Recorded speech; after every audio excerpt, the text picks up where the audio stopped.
Hi, third graders. For today's phonics lesson, we discussed the prefix re and that it means to do something again. So for your assignment today, you're going to play Follow the Path with a partner in your class. You can play with one or two other people. You're going to use the dice, and you have to come up here to click on the dice.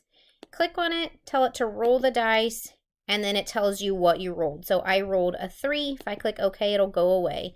So I grab my piece. I'll use Luigi today. 1, 2, 3. I have to land on the word, read the word. So the word is rewrite. And then I have to use that word in a sentence. Please rewrite your name so that I can see it.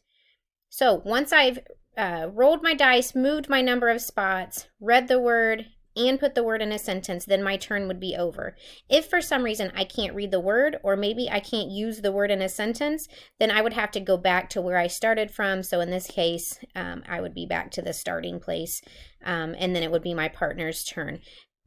We would take turns back and forth until somebody reaches the finish line. Once someone has reached the finish line, the game is over. If you have time to play a second time before your rotation or your time is up in your classroom, then go ahead and start over and play a second time. Have fun.